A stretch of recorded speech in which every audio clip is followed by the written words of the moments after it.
मैं आप लोगों को समरी में दो प्रोसेस बताऊंगा, एक अकाउंटिंग प्रोसेस और एक ऑडिटिंग प्रोसेस। और आप लोगों को अगर डाउट होंगे तो मुझे पूछने हैं। अकाउंटिंग भी मोटा होगा और ऑडिटिंग पे भी हम जाते हैं तो उसी प्रोसेस से होता है। मैं तुमको पढ़ा, मैं तुमको प्रैक्टिकल में किस तरीके से काम करना है वो पढ़ा रहा हूँ, ठीक है। अगर उस तरीके से काम नहीं हुआ तो again I will be very angry on you guys, क्योंकि मैं बार बार इसको रिपीट नहीं करना चाहता। मेरा सिंपल टाइम लिमिटेड है इस प्लान पे, मैं तुम लोगों के पीछे बार बार वेस्ट नहीं कर सकता। सेम चीज मैं तुम लोगों को 4 बार बता, मैं आज बता रहा हूँ आप लोगों को। इसका रिकॉर्डिंग रखना है, रिकॉर्डिंग रखो, अपने मोबाइल में रखो, मेन पॉइंट लिख के रखने तो लिख के रखो। मैं आपको थियरी और प्रैक्टिकल दोनों मिक्स करके बताने का ट्राई करूँ। You may disagree to some point that I will be putting forward, लेकिन आइडियली आपको डिसएग्री नहीं करना चाहिए। आप जो जिस तरीके से अकाउंटिंग करते हो तरीका थोड़ा चेंज करना चाहिए आपको, और उसमें थोड़ा टाइम और एफर्ट ज्यादा लगेगा, आई कैन अंडरस्टैंड दैट। लेकिन जो सही तरीका होता है उसको टाइम ज्यादा लगता है। जो शॉर्टकट वाला तरीका होता है, रिस्की तरीका होता है, वो आज नहीं पता, आपको 10 साल के बाद जब थोड़े और हो जाओगे, मैच्योर्ड हो जाओगे, 10-12 जब तो आपको पता चलेगा कि आगे जाके कितने डिफिकल्टीज को हमको फेस करना पड़ता है, just because we were careless couple of years back, ठीक है ना। तो हमें बड़ी फर्म बननी है तो हमें बड़े फर्म के जैसे सिस्टम ओरिएंटेड काम करना है। तो एक बेसिक सा अकाउंटिंग प्रोसेस जो शायद विनायक सर ने आपको पहले कभी पढ़ाया होगा, मैं भी वही पढ़ाने का ट्राई कर रहा हूँ। तो you can give the heading. हमें आपको ऑडिट पढ़ाना है, लेकिन audit you can never understand if you do not understand basics of accounting. Auditing starts where accounting ends, ठीक है ना। और हमारे ऑफिस में auditing and accounting goes parallelly, ठीक है ना, मतलब दोनों साथ में चलते हैं। एक साइड में अकाउंटिंग होते रहता है और दूसरे साइड में ऑडिटिंग।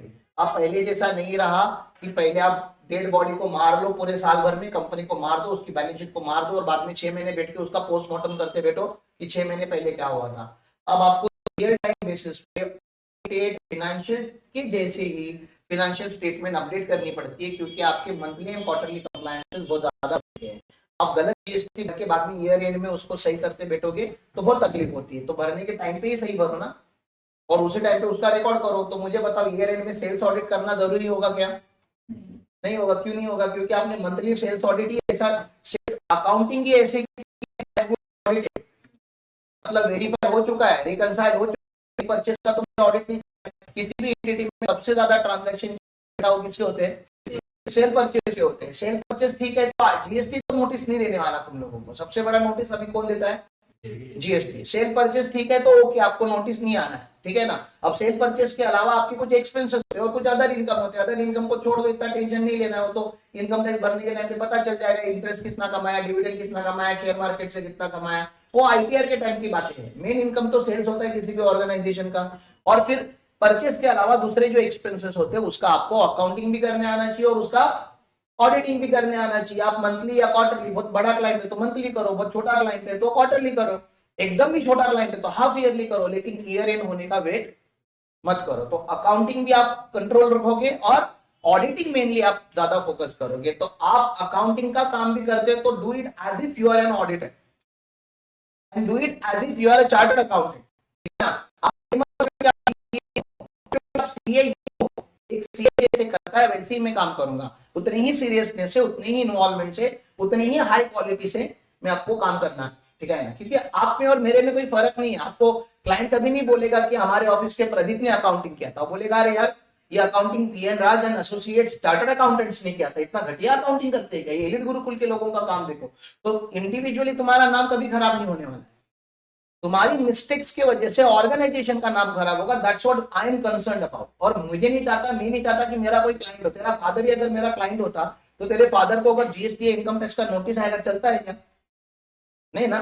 और नोटिस आया तो आने दो, नोटिस आने की नहीं आना वो अपने हाथ में नहीं है, नोटिस का रिप्लाई देना हमारे हाथ में। और नोटिस का रिप्लाई देना मतलब हमारे पास प्रॉपर अकाउंटिंग हुआ है, उसका हमने ऑडिटिंग किया है। छुपा, जैसे अभी यश पूछ रहा, क्लाइंट ने अगर कुछ सेल्स का डेटा आपको नहीं बताया तो वो मेरी गलती थोड़ी ना कि क्लाइंट ने सेल्स का डेटा नहीं बताया, वो क्लाइंट की गलती है। क्लाइंट ने अगर मेरे से कुछ छुपा के रखा है तो उसके लिए मैं रिस्पॉन्सिबल नहीं है, लेकिन क्लाइंट ने जो मुझे बताया हुआ है, I am responsible for that, for right accounting and right reporting. Okay, तो उसके लिए मैं आपको बता रहा हूं अकाउंटिंग प्रोसेस, जो आपको बहुत ही बचपन में पढ़ाया जाता है कि अकाउंटिंग प्रोसेस होता क्या है। इसका मुझे ना पीपीटी बना के दे देना, मुझको बार बार लिखना पड़ता है ये चीज। अकाउंटिंग प्रोसेस हमेशा स्टार्ट होता है इससे, ट्रांजैक्शन एंड इवेंट्स के साथ। किसके साथ स्टार्ट होता है? Transactions and event. आप लोगों को अकाउंटिंग नहीं आने का सबसे बड़ा रीजन यही है, you people don't understand nature of transaction and event. मतलब घटना क्या घटित हुई है यही आपको नहीं पता चलता। अकाउंट्स करना डिफिकल्ट नहीं है, तुमको इंटरेस्ट लिखने के बाद, इंटरेस्ट ऐसा है तुमको दिख रहा है बैंक अकाउंट में इंटरेस्ट जमा हुआ है, ठीक है ना। अब वो देख के बैंक अकाउंट में इंटरेस्ट जमा हुआ है, ये देख के आपको समझ में आना चाहिए कि हुआ क्या हुआ है।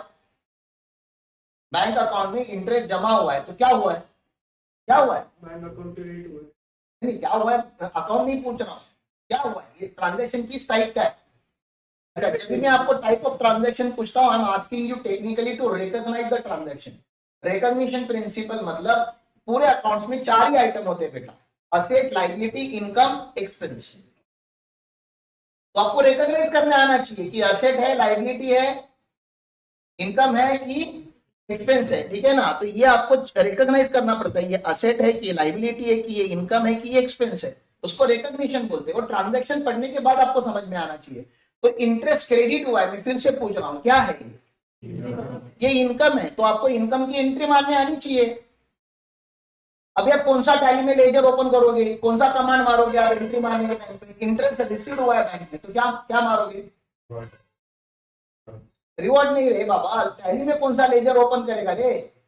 F1 F2 F3 ऐसा होता है ना, क्या रिसिप्ट ओपन करोगे, F6 ओपन करोगे। क्यों? पैसे रिसीव किए आपने, जब रिसिप्ट ओपन किया अब आपको लेजर क्रिएट करना है, तो आपने देखा कि इंटरेस्ट रिसिप्ट का कोई लेजर नहीं है, अभी ऑल्ट सी मार के क्या करोगे आप? क्रिएट करोगे ना, आप क्रिएशन करोगे। किस चीज का लेजर क्रिएट करोगे? Interest paid, interest outstanding, interest received, क्या मारोगे आप? इंटरेस्ट रिसीव्ड मारोगे ना। और बैंक का ऊपर नाम पहले से सिलेक्ट किया है, 4 बैंक होगा तो आईसीआईसीआई बैंक अगर आपका है तो एसबीआई में एंट्री नहीं मारोगे ना, आपको आईसीआईसीआई में एंट्री मारनी पड़ेगी, ठीक है ना। तो इंटरेस्ट समझ में आ रहा है मैं क्या बता रहा हूँ? वैसे ही इंटरेस्ट अगर डेबिट में दिख रहा है तो ये इंटरेस्ट पे किया है, ठीक है ना।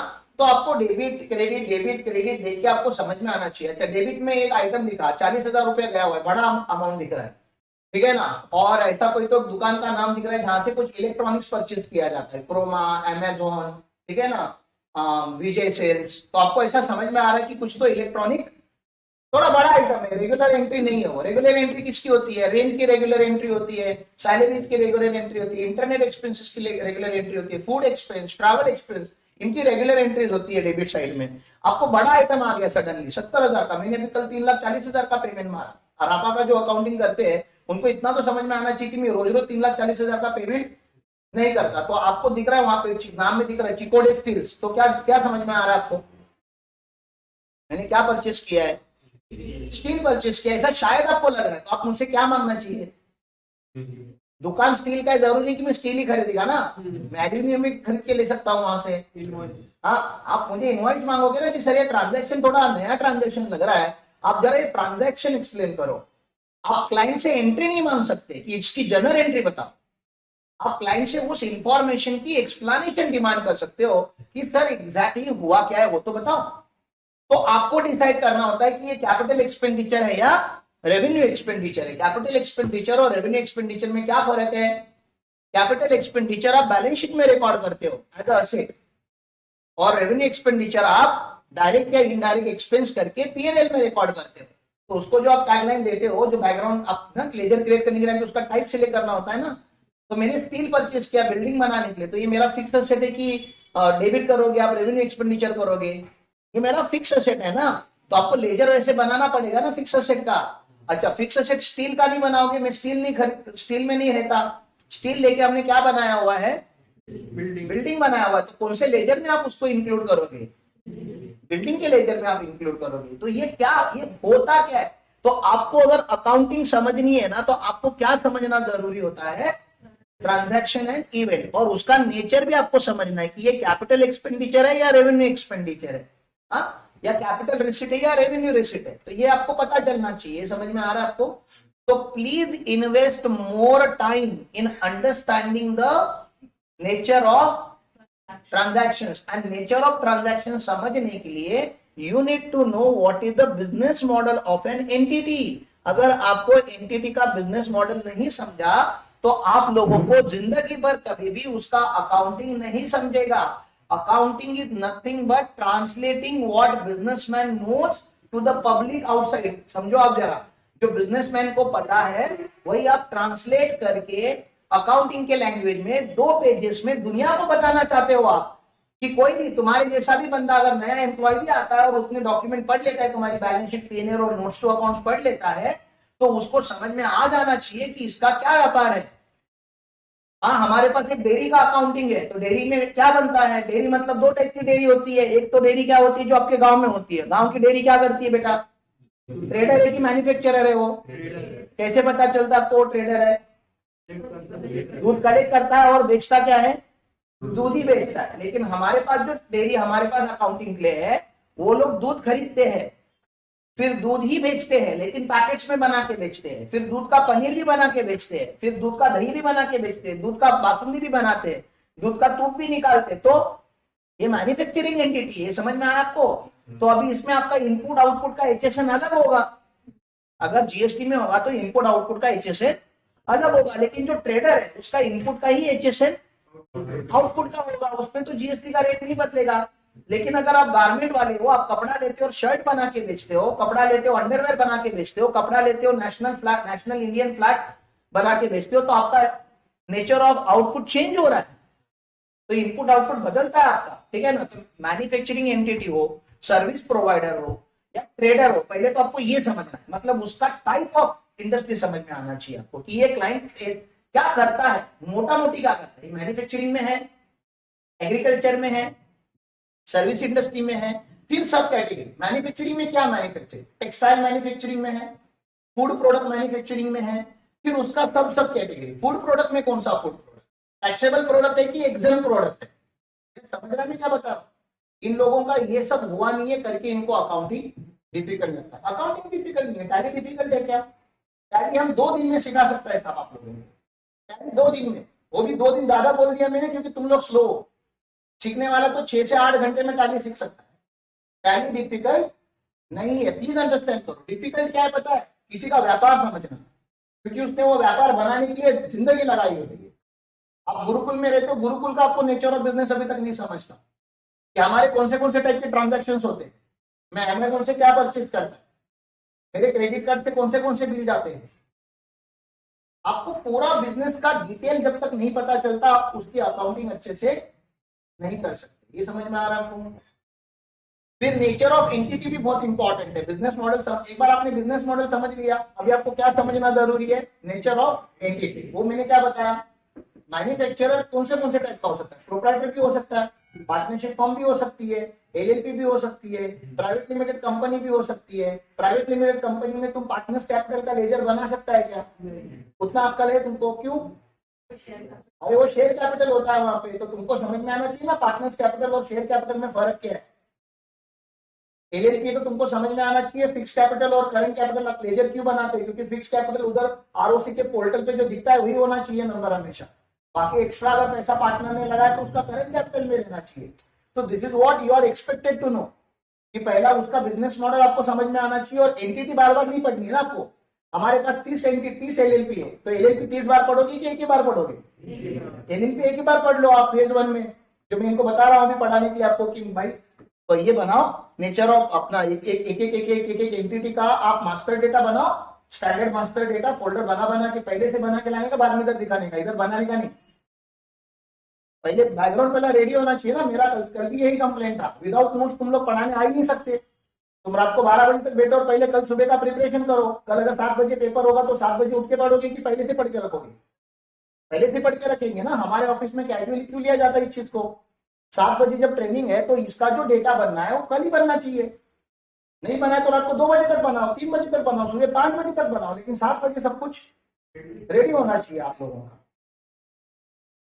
और ये सबकी रिस्पॉन्सिबिलिटी है, खाली ट्रेनर की नहीं है। ट्रेनर को जाके पूछो मैडम कल का अगर रेडी नहीं हुआ तो मैं हेल्प करती हूँ आपको, आई बी हेल्पिंग यू, क्योंकि ये सबके लिए बन रहा है। तो नेचर ऑफ एंटिटी एक बार आपको समझ में आ गया तो अभी 30 बार आपको क्या पढ़ना है पता है? हर एलएलपी सेम नहीं होती। अब आपको 30 टाइम्स क्या पढ़ना है पता है? ट्रेनिंग, अगला ट्रेनिंग मॉडल में, फेज 2 के ट्रेनिंग मॉडल में फिर हम फार्मा इंडस्ट्री लेंगे। फार्मा की हमारे पास 5 एलएपी है। अभी हमको एक ही बार फार्मा इंडस्ट्री पढ़ना है। फार्मा इंडस्ट्री हमारे यहाँ पे ट्रेडर है, मैन्युफैक्चरर की सर्विस प्रोवाइडर है। हमारे पास जितने भी फार्मा के क्लाइंट है, ट्रेडर है, मैन्युफैक्चरर की सर्विस प्रोवाइडर है। ट्रेडर है ना, क्योंकि गोली बना सकते हैं क्या, वो इंजेक्शन बना सकते हैं क्या? इंजेक्शन खरीदा तो इंजेक्शन ही बेचेंगे ना रे। टैबलेट खरीदा तो मतलब अगर उनका अकाउंटिंग तुमने परचेस में सही किया तो सेल पे ऑटोमेटिकली सही होगा।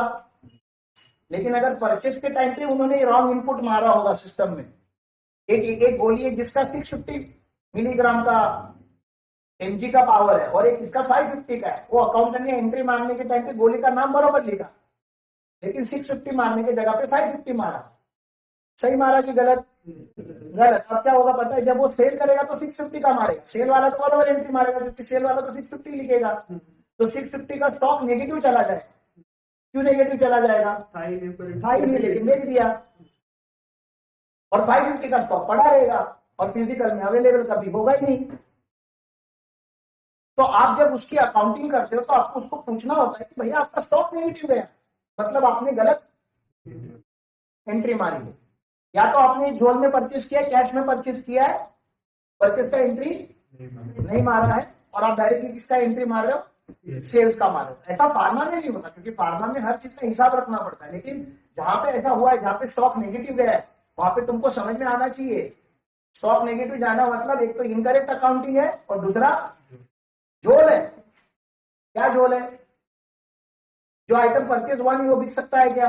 ट्रेडर के केस में नहीं हो सकता, मैन्युफैक्चरर के केस में हो सकता है क्योंकि मैन्युफैक्चरर और ट्रेडर प्लाई करता है और बेचने के टाइम पे चेयर बेचता है, और चेयर अगर बेचेगा, चेयर का स्टॉक नहीं मारा होगा उसने।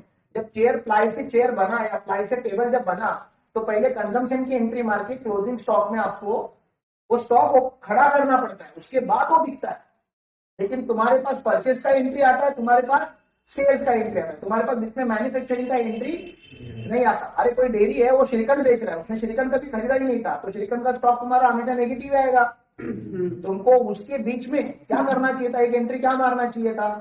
जब वो दूध से जब वो मैन्युफैक्चर होके श्रीखंड बना तो कितना शुगर गया, कितना उसमें दूध गया, कितना उसमें बादाम गया, ठीक है ना, वो आपको एंट्री मार के।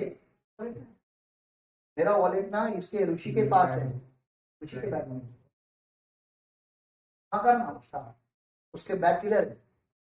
ये बैग ऊपर है दे उसका, फोन भी दे देना उसको, ओटीपी आएगा। आपको समझ रहे हैं मैं क्या बता रहा हूँ? मैं आपको बेसिक अकाउंटिंग नहीं पढ़ा रहा हूँ, मैं आपको जो हार्डकोर अकाउंटिंग है वो बताने का ट्राई कर रहा हूँ। आप लोगों को अकाउंट नहीं समझता क्योंकि सबसे पहला प्रॉब्लम है आप लोगों को कि आपको नेचर ऑफ एंटिटीज नहीं समझ में आते। आपको ऑथोराइज कैपिटल और पेड कैपिटल में का फर्क नहीं पता। या आप लोगों को पूछना है बैलेंस शीट में जितने आइटम होते हैं, हाँ, बैलेंस शीट में जितने आइटम होते हैं इनको नहीं पता चलने चाहिए? What is the difference between capital reserve and revenue reserve, इनको पता होना चाहिए ना।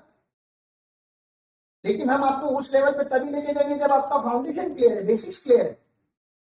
मुझे टेंशन अभी आपको इसमें है कि आपको कैपिटल एक्सपेंडिचर और रेवेन्यू एक्सपेंडिचर क्या वो भी पढ़ाना है, तो आपको टाइम डालना पड़ेगा, आपको खुद से थोड़ा रीड करना पड़ेगा। I don't know what you guys are doing after the office hours. I can understand कि तुम्हारे घर के काम होते लेकिन जिंदगी कब बनाओगे फिर? तो सबसे पहला पॉइंट ही इंपॉर्टेंट है, याद रखो, you need to understand transaction. मैं अगर कल कभी भी तुम लोग किसी भी पार्टी का अकाउंटिंग करते हुए मेरे को दिखे, मैं आपको आके पूछेगा, और कोई भी सीनियर, सारे चीफ ऑफिसर्स जा जाके पूछने चाहिए, बताओ ये क्या है, राइट अलाइन का काम करे, बताओ राइट अलाइन क्या है, सर्विस प्रोवाइडर है, मैन्युफैक्चरर है, क्या करता है एग्जैक्टली। और मेरे को अगर कोई अगर बोलेगा ना मेरे को नहीं पता ये एंटिटी क्या करता है, उसका अकाउंटिंग कर रहा है, मैं आधा घंटा ओवर करेगा, पीठ पे वो डस्टर रख के, और डस्टर गिरेगा ना 10 बार में होमवर्क देगा और पेरेंट को लेकर आने का दूसरे दिन। ऐसा ही होता है ना स्कूल में। मुर्गा, अरे मुर्गा बनाएंगे इतने बड़े लोगों को। हाँ, ट्रांजैक्शन एंड इवेंट समझो प्लीज। और इसको समझने के दो तरीके होते हैं। इंडस्ट्री पता होना चाहिए, इंडस्ट्री समझ रहे हैं ना। फार्मा के 5 क्लाइंट है, 5 बार इंडस्ट्री नहीं समझ रहे, एक ही बार फार्मा इंडस्ट्री समझना है, 5 क्लाइंट का काम हो गया।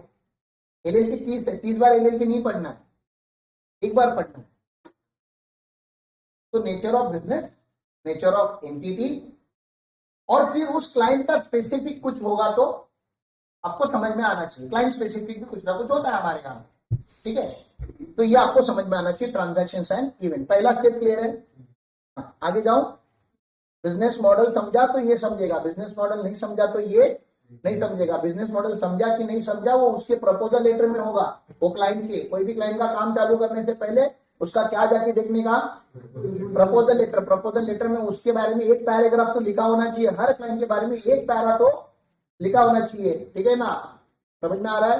AGM Sant Gajanan Maharaj is a trust, trust registered under Bombay trust act, carrying on business of running the hospitals, cancer hospital, Ayurvedic hospital, and educational program such as B.Pharm, M.Pharm, engineering, civil engineering, polytechnic.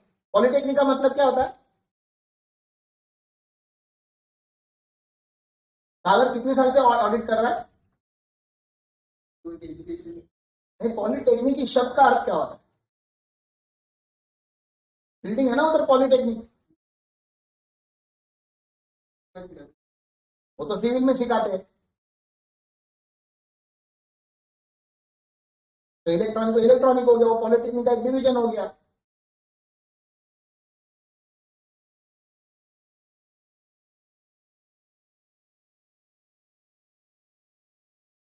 B farm और B farm में क्या फर्क है?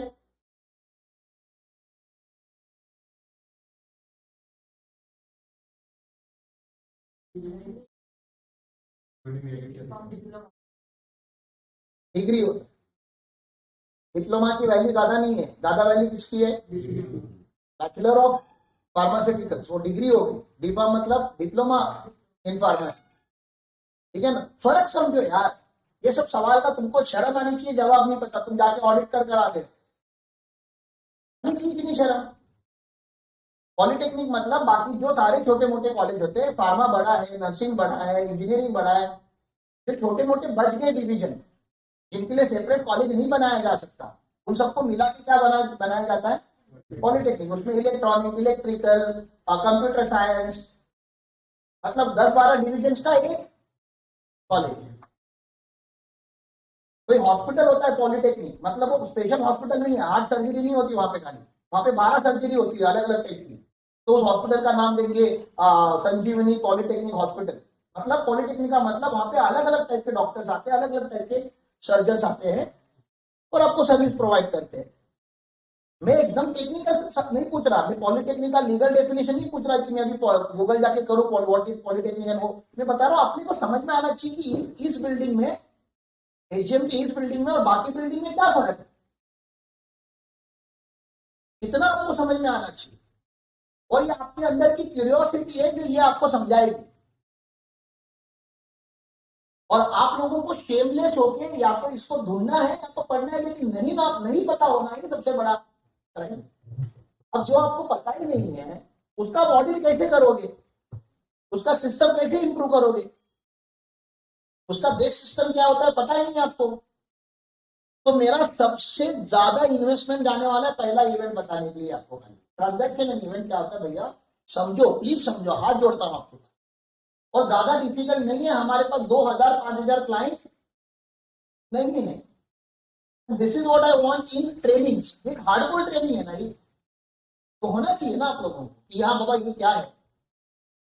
हमारे बड़े बड़े client है, हमारा 10% पैसा उससे आता है एनुअल का, और उसका आपको नेचर ऑफ बिजनेस नहीं पता। बताओ, जाते हो फिर voucher not found, date not found, वही भी हो गया ना, क्योंकि उतना ही आता है। अकाउंट्स मतलब वाउचर नहीं हो गया। तो एक बार ट्रांजैक्शन एंड इवेंट समझेंगे हम। This is first thing.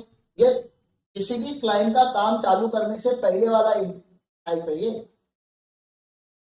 कोई भी काम चालू आपको जब टास्क अलॉकेट होता है तो आपको सीनियर के बाजू में जाके बैठ के पूछना है, मैडम जरा इसके बारे में थोड़ा बताओ ना, मतलब 10-15 मिनट बैकग्राउंड दे दो तो उसके आगे का काम हम करते हैं। ले लो, ये गैंगस्टर में आ गया, पंचिंग चालू करो, ये गलत है, रुको, समझो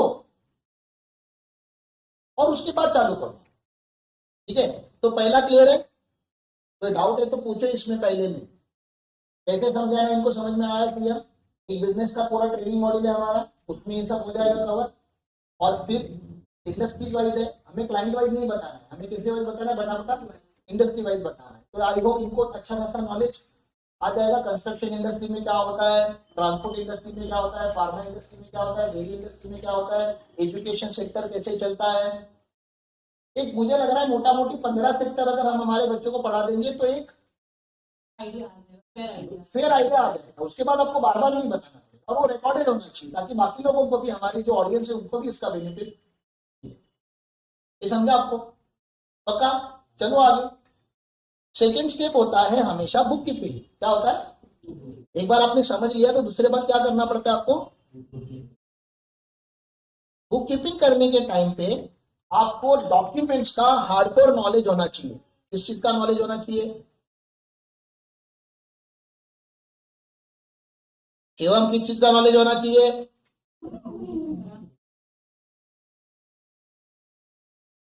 किस चीज का नॉलेज होना चाहिए यहाँ पे आपको? डॉक्यूमेंट्स का। पैन कार्ड पे एड्रेस किधर लिखा होता है आनंद? पैन कार्ड पे एड्रेस किधर होता है? हाँ, बैक साइड पे देखा है कभी? पैन कार्ड के पीछे देखा है कभी?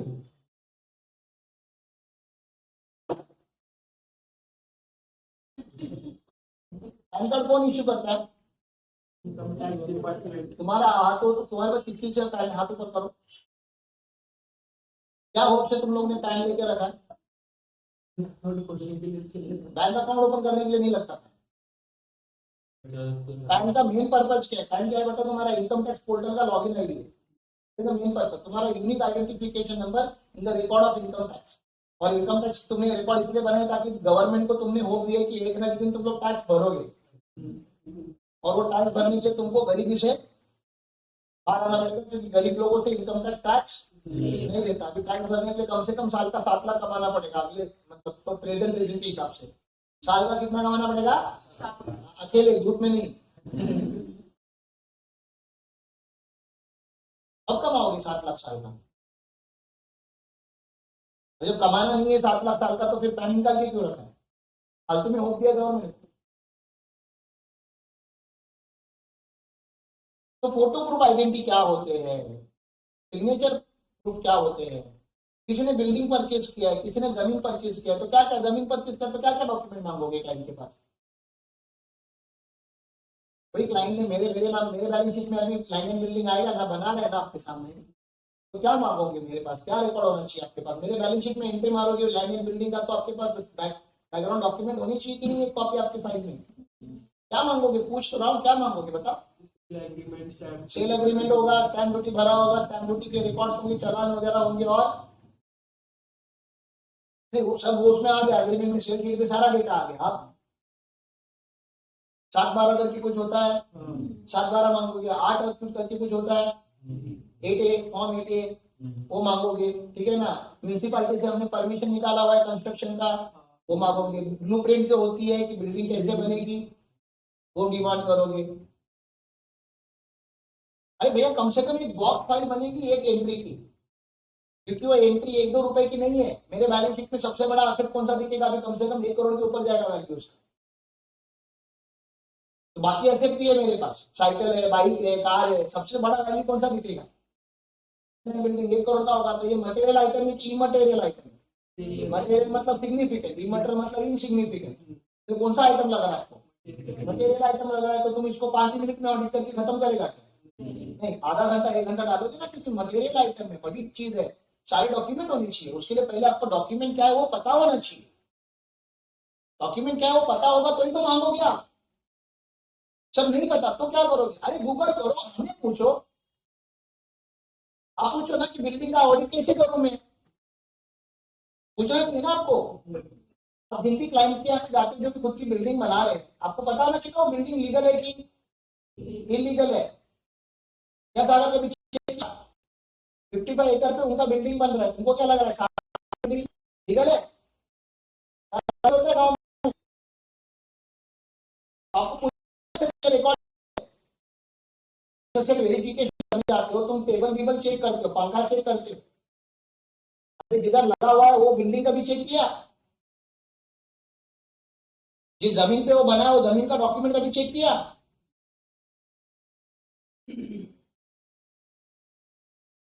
वो मतलब पंखा सिग्निफिकेंट है और जमीन और बिल्डिंग इनसिग्निफिकेंट है।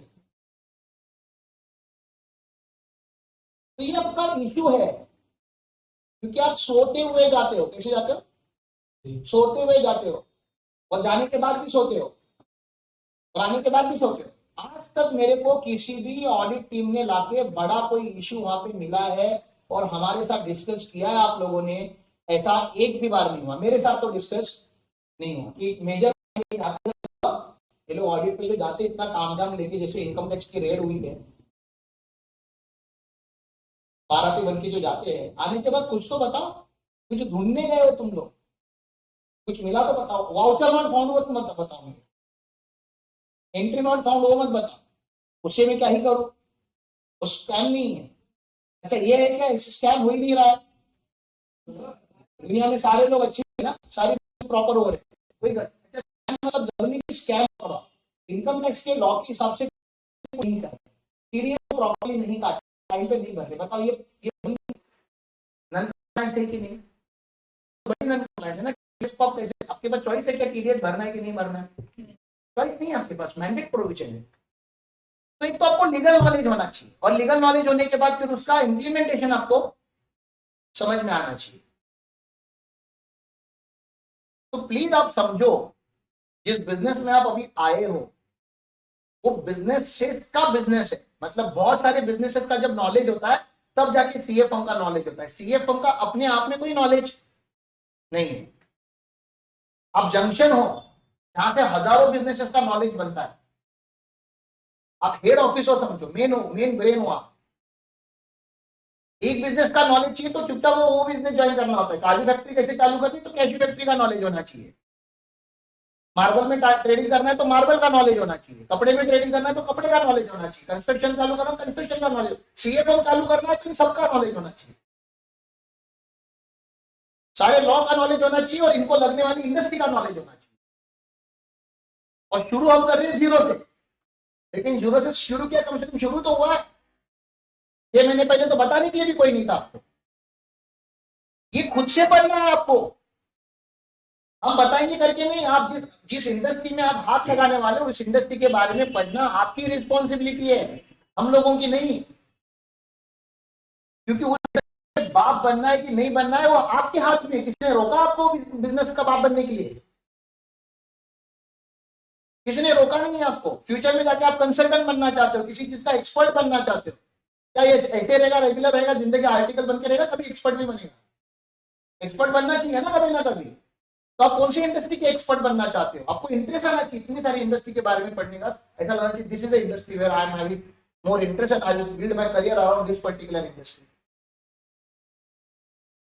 हम ऑर्गेनिक प्रैक्टिस, ट्रेडिशनल प्रैक्टिस में नहीं रहना चाहते गधे के जैसे। जीएसटी का काम करेंगे, फाइनेंस का काम करेंगे, अकाउंटिंग का काम करेंगे। Okay, that is one of the part of the activity, but that should not be the major activity. Major revenue हमारा 80% कंसल्टेंसी में से आना चाहिए, बिजनेस डेवलपमेंट से आना चाहिए, वैल्यू एडिशन सर्विसेज से आना चाहिए, और खाली 20% रेवेन्यू आना चाहिए कंप्लायंस से। अभी ऐसा हो रहा है कि 80 to 85% हमारा कंप्लायंस के काम में से आ रहा है। हार्डली कभी तो हम किसी बिजनेस को गाइडेंस देते हैं, उसका वैल्यू एडिशन करते हैं, उसका फाइनेंस ठीक करके देते हैं, उसका सिस्टम ठीक करके देते हैं। AGM is one of the example जहां पे हमारा कंप्लायंस से कोई लेना देना नहीं है। We are only value editor there. हम है करके वहां पे सिस्टम है, हम नहीं होते तो वहां पे वो भी सिस्टम नहीं था। और हमको 3 साल लगे, उनको 3 से 3.5 साल लगे उनको इस लेवल पे लाने के लिए जहां पे आज आपको कम से कम वाउचर मिल रहे चेक करने के लिए। तो हमने सिस्टम बनाया है, हम सिस्टम बनाने वाले लोग हैं, हमें उसके ऊपर ज्यादा काम करना है। उसके लिए आपको अच्छे से बुक कीपिंग का नॉलेज आना चाहिए, डॉक्यूमेंट्स का नॉलेज होना चाहिए कि मैंने अगर इलेक्ट्रिसिटी बिल ऑनलाइन भरा है तो तुम जब एंट्री मारते हो बुक्स में, इलेक्ट्रिसिटी एक्सपेंस मारते हो ना, अपने कितने ऑफिस करते, कितनी कितनी जगह का मैं इलेक्ट्रिसिटी बिल भरता हूँ। रापा का कोई अकाउंटिंग करता होगा तो बताओ मुझे। अच्छा ये बताओ, इलेक्ट्रिसिटी एक्सपेंस कैपिटल एक्सपेंडिचर है कि रेवेन्यू एक्सपेंडिचर है?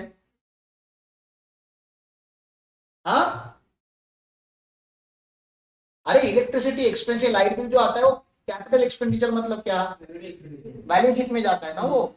रेवेन्यू एक्सपेंडिचर मतलब क्या, जो हर महीने भरना है मेरे को। तो इलेक्ट्रिसिटी कैपिटल एक्सपेंडिचर है कि रेवेन्यू एक्सपेंडिचर है? पागल हो तुम लोग, मैं 3 बिल भरता है, मैं कितने लाइट के बिल भरता है? रेसिडेंशियल फैसिलिटी की, यहाँ का ऑफिस फैसिलिटी का, और कंस्ट्रक्शन साइट का, यहाँ का और वहां का, तो रेवेन्यू एक्सपेंडिचर है। लेकिन कंस्ट्रक्शन साइट का जो मैं बिल भर रहा हूँ वो कैपिटल एक्सपेंडिचर है। लेकिन तुम गधे लोग ने क्या एंट्री मार के रखा होगा बताओ मेरे इस बुक में? रेवेन्यू मारा होगा, इलेक्ट्रिसिटी लेजर में मारा होगा, मैं लिख के देता है तुम लोगों को अगर मारा होगा एंट्री। मेरा प्रॉब्लम समझा आप लोगों को मैं क्या बता रहा हूं? मेरे बिल्डिंग में एक लेजर होना चाहिए था पावर एंड फ्यूल का, और उसमें हो जाना चाहिए उधर का बिल, फूड एक्सपेंसेस। अभी ये साहब सुबह रोज 200 300 400 रुपए का नाश्ता लेके जाता है साइड पे, रोज का हमारा 300 से 500 रुपए खर्च होता है साइड पे खाली चाय और नाश्ता पहुंचाने का। चाय और नाश्ता रेवेन्यू एक्सपेंडिचर होता है, लेकिन साइड पे जब चाय और नाश्ता जाता है तो वो रेवेन्यू नहीं है, वो कैपिटल एक्सपेंडिचर है। ये नॉलेज आपके पास होना चाहिए। खाली स्टील और सीमेंट से बिल्डिंग नहीं बनती साहब, ये सब भी लगता है उसमें। इंजीनियर को पेमेंट दिया, एक्सपेंडिचर है कि कैपिटल एक्सपेंडिचर है? कैपिटल एक्सपेंडिचर है। क्यों? अरे वो बिल्डिंग का कंसल्टेंसी करा अपने ऑफिस का, उसका कोई लेना देना नहीं है। कंप्यूटर रिपेयर करके लिया तो रेवेन्यू, लेकिन मैंने हार्ड डिस्क चेंज किया तो कैपिटल है, एसेट का वैल्यू, तो कैपिटल है ना, एसेट का वैल्यू बढ़ने वाला है। तो उसने लेबर चार्जेस लगाया वो अलग, लेकिन भाई वो उसने लेबर चार्जेस के साथ साथ मेरा हार्ड डिस्क चेंज किया, रैम चेंज किया, तो आप कैपिटलाइज करो, अभी कंप्यूटर की वैल्यू में ऐड करो उसको। जब नया कंप्यूटर आएगा तो तुम नया एंट्री मांगेंगे, ऐसा नहीं होता। कंप्यूटर का पार्ट भी खरीदोगे तभी भी एंट्री होता है। अब अंजित ने हमको कम से कम रूम भर के असेट दिए, एंट्री आई उसमें? हमारे बुक में मिलेगा ये टीवी? क्यों नहीं मिलेगा? रिकॉर्ड नहीं है। और ऑडिट कल होता तो यहाँ पे, समझ में आ रहा है आपको? जरूरी कि पैसा देके ही असेट आता है। अब इसका एंट्री कैसे मारोगे बताइए? पैसे देके नहीं लाया टीवी, गिफ्ट, गिफ्ट है। तो क्या गिफ्ट का एंट्री क्या आएगा मेरे बुक्स में, मेरे इंडिविजुअल बुक में क्या एंट्री आएगा? What is the general entry for gift? What comes in TV comes in asset बढ़ेगी और नॉमिनल कॉस्ट पे रिकॉर्ड होगा। नॉमिनल कॉस्ट पे नहीं रिकॉर्ड होगा, उसकी फेयर वैल्यू पे रिकॉर्ड होगा। 1.5 लाख का असेट है तो 1.5 लाख पे रिकॉर्ड होगा। तो तू क्या मारो? क्या आया वो तो आया ना, डिजिटल बोर्ड आया, डिजिटल बोर्ड बैलेंस शीट में आ जाएगा 1.5 लाख का। तू क्या मारो? कैपिटल अकाउंट मारना पड़ेगा, क्योंकि मैंने पेमेंट एसेट साइड पे मेरा असेट बढ़ गया और कैपिटल साइड में मेरा उसमें से कैपिटल बढ़ गया। मेरा पर्सनल रिलेशन है करके उसने मुझे दिया हुआ है। तो पर्सनली जब प्रोप्राइटर कुछ भी बिजनेस में लेकर आता है तो वो क्या है? कैपिटल की एंट्री है। कहाँ है एंट्री हमारे पास? तर मग कंपनीला जे एक्सपेंस करावं लागलं तर मग कसं काय फेअर व्हॅल्यू? क्योंकि फेयर वैल्यू पे उसकी वैल्यू कितनी है? 1.5 लाख की है, तो 1.5 लाख पे रिकॉर्ड होता है। उसने बोला कि एक्सपेंस करके ऐसे, प्रोप्राइटर भी तो ला सकता है ना ऐसे, प्रोप्राइटर ने लाया ऐसे। प्रोप्राइटर के पास कहाँ से है? उसका आपको लुकआउट नहीं करना है। प्रोप्राइटरशिप हमने पेमेंट नहीं किया, किसने किया होगा? शायद प्रोप्राइटर ने किया होगा, नहीं किया होगा, उससे हमको क्या लेना है? कुछ तो मैंने लाया ना एसेट उतने का। तुम्हारी बैलेंस शीट तो मैच होनी चाहिए ना, बैलेंस शीट और रियल एसेट दोनों मैच होना चाहिए। अगेन फिर आप मेरे से डॉक्यूमेंट मांगते हो, क्या डॉक्यूमेंट मांगना चाहिए फिर आपको? इसका इनवॉइस है क्या? तो मैं बोलूंगा मेरे नाम पे नहीं है यार, इसको कोई इनवॉइस मैंने एनजी से मांग के दे दिया, आप रजिस्टर के नाम पे। तो मैं आपको फिर बताऊंगा अरे मेरे को उसने गिफ्ट दिया है। फिर तुझे तेरा सवाल होना चाहिए सर गिफ्ट दिया है तो फिर उसका जीएसटी आना चाहिए क्या, इनकम टैक्स आना चाहिए क्या? तो नहीं आना चाहिए। क्यों नहीं आना चाहिए? क्योंकि टीवी असेट सेक्शन 56 में असेट नहीं है, टैक्स नहीं लगेगा। वहां तक जाना, चलो वहां तक मत जाओ यार, अकाउंटिंग तो करो। अकाउंटिंग बहुत बड़ा गेम है, छोटा गेम नहीं है, बहुत बड़ा गेम है अकाउंटिंग। मतलब समझो आप, हम इंडस्ट्रीज बना सकते हैं अगर हमें प्रॉपर इंडस्ट्री का नॉलेज होगा तो। आप ऐसे लोग हो कि आपको समझता है कि दूध जब बनता है तो दूध में क्या क्या यूज होता है, दूध का बिजनेस करने के लिए कितने असेट लाने पड़ते हैं, पता होगा कि ना, आप किसी भी दूध वाले का अगर उठा के करोगे तो कॉलेज बनाने के लिए क्या करना पड़ता है आपको पता है, क्योंकि आप कॉलेज में अभी पढ़ने नहीं जा रहे हो, कॉलेजेस का ऑडिट करने जा रहे हो। हॉस्पिटल कैसे चलता है आपको पता होना चाहिए, हॉस्पिटल में क्या होता है, कैसे होता है, क्या पॉजिटिव पॉइंट होते हैं, क्या नेगेटिव पॉइंट होते हैं। अरे आप लोगों के पास नॉलेज का भंडार है, आप नॉलेज के ओशियन में हो। अगर आपको सब समझ में आया तो, अभी डॉक्यूमेंट रीड करने में टाइम लगता है, दर्द होता है।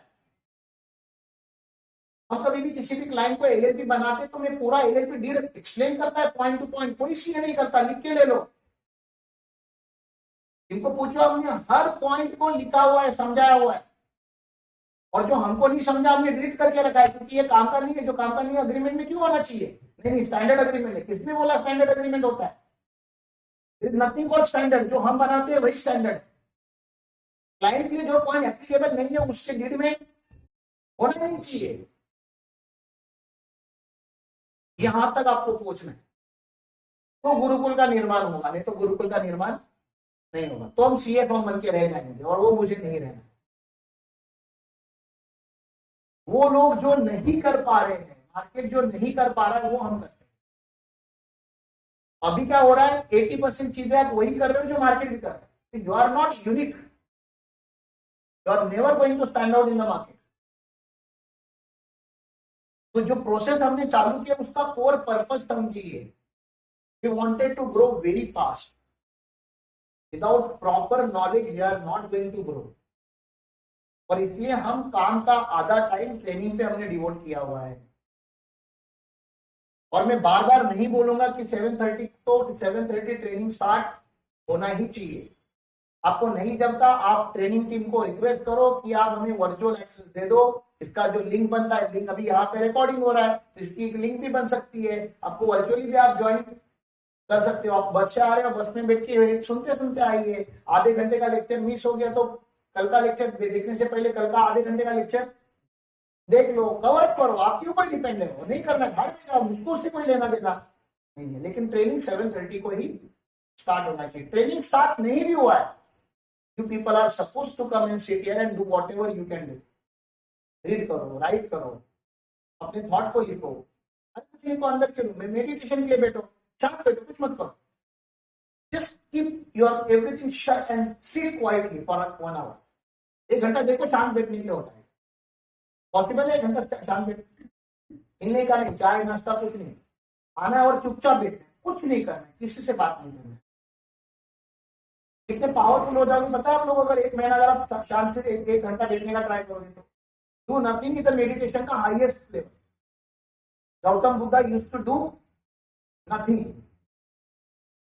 निर्वाणा में चले जाते थे, मतलब उनको ना पानी चाहिए, फूड चाहिए, because is doing nothing, is consuming absolutely no energy from the body. जब बॉडी में एनर्जी यूज ही नहीं हो रहा है तो आपको ना भूख लगेगी ना प्यास लगेगी। That is the ultimate level of meditation. वो करके देखो। चलो 1 घंटा तो होने से रहा, 5 मिनट बैठ के दिखाओ। सोच भी नहीं आनी चाहिए, माइंड में थॉट भी नहीं आना चाहिए। आसान है क्या? बहुत डिफिकल्ट है, लेकिन प्रैक्टिस करेंगे तो थोड़ा तो शांत हो जाएगा। अभी जितने चंचल रहते हो तुम लोग, थोड़ा तो किधर तो कंट्रोल में आएगा धीरे धीरे धीरे। तो मेडिटेशन करो। मैं मुझे नहीं समझ में आ रहा है लोग गाड़ी की ट्रेनिंग कैसे चालू कर रहे हैं। हमारा ऐसा प्रोटोकॉल नहीं है ट्रेनिंग चालू करने का। स्पीकर ढूंढा यहाँ पे आज तो लेकर आओ, ऊपर से लेकर आओ, हाँ, मेरी केबिन का लेकर आओ। अंदर बड़े लगे हुए, उधर बैठो, फुल सेट इधर ही बैठना है, रिकॉर्डिंग इधर भी लग सकती है, but follow the protocol. Point number 2 है कि आपको बुक कीपिंग आना चाहिए। जो बेसिक बुक कीपिंग है उसका एक बनता है document, is something called voucher. कौन बताएगा वाउचर में क्या क्या होता है? कोई तो बताओ चलो। अभी तो कम से कम हजारों वाउचर देख लिए होंगे तुमने जिंदगी में। हाँ, वाउचर में क्या क्या होता है बताओ जल्दी। वाउचर नंबर होता है, वेरी गुड। और वाउचर नंबर कैसा होना चाहिए? रैंडम आना चाहिए। 52 के बाद 55 आ रहा है तो चलता है क्या ऐसे? नहीं, वाउचर बुक में वाउचर सीरियली नंबर होने चाहिए। नहीं तो पता चला वाउचर बन रहे हैं, फट रहे हैं। चलो कोई वाउचर फटा होगा, कैंसिल हुआ रहेगा तो उधर लिख के रखना चाहिए उनको कि वाउचर कैंसिल हुआ है। और हेलो,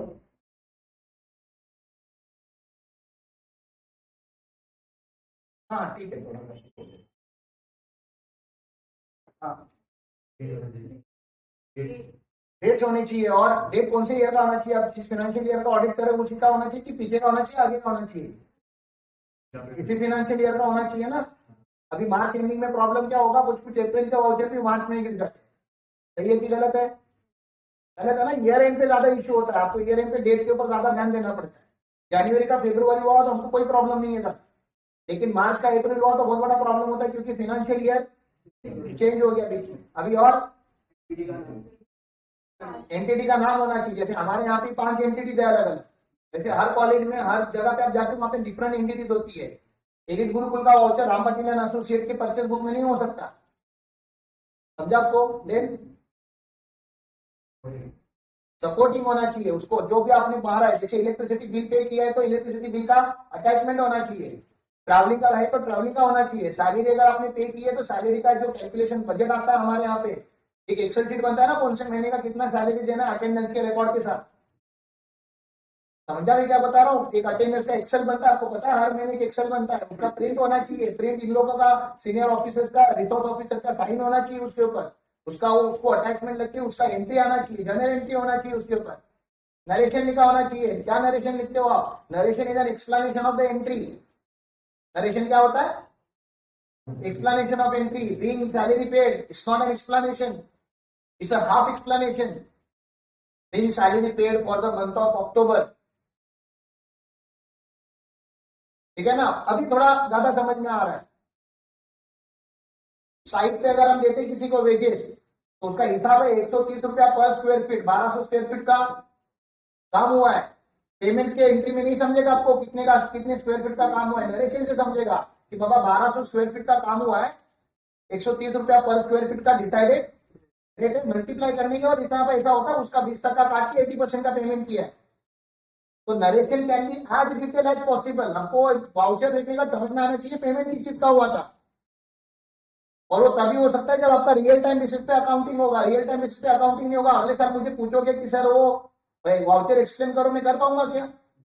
वो रियल टाइम में आपको करना है, इसलिए मैंने बोला 15 डेज की साइकिल में आपके वाउचर बन जाने चाहिए। वाउचर बनने के बाद फिर आपको एंट्री कभी भी मारो आप आराम से बैठ के, आपका बुक कीपिंग सही नहीं है इसलिए आपका आगे अकाउंटिंग सही नहीं है। वाउचर बनाने के टाइम भी सोचना होता है कि नरेशन क्या है, ट्रांजैक्शन क्या है, कौन से एंटिटी का है, बैंक से हुआ है कि कैश का हुआ है कि जेवी, 18 टाइप के वाउचर होते हैं, पता है ना? बैंक वाउचर, कैश वाउचर और जेवी। जेवी मतलब जनरल वाउचर, मतलब ना वो रिसिट है ना वो पेमेंट है, अभी खाली बिल बुक करके रखा है, तभी तो आगे जाके पेमेंट हो जाएगा। सपोर्टिंग होनी चाहिए यार। तो आप समझो क्या होता है उसमें। फिर अप्रूव्ड बाय प्रीपेड बाय होता है, उसके ऊपर सिग्नेचर होना चाहिए अथॉरिटीज का, तो वो होना चाहिए। तो ये हो गया बुक कीपिंग, समझ में आ रहा है? हर चीज का रिकॉर्ड रखने का। फिक्स असेट रजिस्टर अगर बना तो फिक्स असेट का एक फाइल होना चाहिए जिसमें फिक्स असेट के सारे बिल होने चाहिए। कल अगर ये सिस्टम नहीं चला तो मुझे वारंटी में जाना पड़ेगा, कहाँ ढूंढू इसका बिल? इसका कोई पेपर होना चाहिए ना, फाइल होना चाहिए ना, जहाँ पे फिक्स असेट की इनवॉइसेस अलग से रखे हुए हैं। तो सर वाउचर में क्या लगाएंगे? फोटो कॉपी लगाओ चाहिए तो अकाउंटिंग रिकॉर्ड में इसका रिकॉर्ड ढूंढना कितना डिफिकल्ट होगा। फिक्स असेट 50 नहीं होते ना, हर कंपनी का लिमिटेड फिक्स असेट होते हैं, और फिक्स असेट के बिल इंपॉर्टेंट होते हैं। इलेक्ट्रिसिटी बिल ज्यादा इंपॉर्टेंट है कि फिक्स असेट के बिल ज्यादा इंपॉर्टेंट है? फिक्स असेट के बिल ज्यादा इंपॉर्टेंट है, तो फिक्स असेट आपको संभाल के रखने पड़ेंगे। आप समझो डॉक्यूमेंट कैसे बनते हैं किसी भी एंटिटी का, और उस तरीके से मुझे बना के दिखाओ गुरुकुल में। गुरुकुल का बनाना चालू करो तो बाकी लोगों का समझ में आएगा। गुरुकुल का बेस्ट होना चाहिए ना डॉक्यूमेंट में। कोई भी अगर हमारे पास आता है तो हमें वो गुरुकुल के डॉक्यूमेंट दिखा के उनको दिखाना चाहिए कि sir this is how you are suppose to prepare documents. खाना बनाना बहुत आसान होता है, टाइम लगता है उसका सारा इंग्रेडिएंट रेडी करने के लिए। हाँ, हाउ टू कुक बिरयानी का 7 मिनट का वीडियो बन सकता है, 7 मिनट में how to cook biryani can be taught. लेकिन वो 7 मिनट का वीडियो बनाने के लिए कल से तैयारी चालू हुई है। मार्केट में जाके सामान लाना पड़ा, पहले तो लिस्ट बनानी पड़ी क्या लाना है, फिर वो लेकर आए, फिर वो क्या प्रपोर्शन में यूज होगा, फिर उसका क्लीनिंग कटिंग। तो ये बिफोर अकाउंटिंग होता है, वो सबसे इंपॉर्टेंट है। समझो accounting is just like this final hit. ठीक है ना। ओलंपिक वगैरह में आप देखोगे तो गन शूट करने के लिए टाइम लगता है, वो तो खाली एक बटन लगाना है, उसको निशाना लगाने के लिए वो ज्यादा टाइम लगता है, और निशाना लगाने के लिए जो उसने प्रैक्टिस की है उसके लिए और ज्यादा टाइम लगाया है उसने। गेम कितने मिनट का है वो मत देखो, तो अकाउंटिंग का फाइनल गेम, फाइनल शॉट, इसके पहले का प्रिपरेशन डिफाइन करेगा कि अकाउंटिंग कितना डेप्थ में होगा, कितना अच्छा होगा। अकाउंटिंग में करना नहीं चाहते, ये सब हो गया, बुक बन गए, अभी आपको क्या मारनी है, जर्नल एंट्री मारनी है। तो विनायक सर आपको यहां से सिखा रहे कि what is journal entry. Journal entry मारने के लिए आपको गोल्डन रूल पता होनी चाहिए, 3 गोल्डन रूल है, 3 रूल है अपने।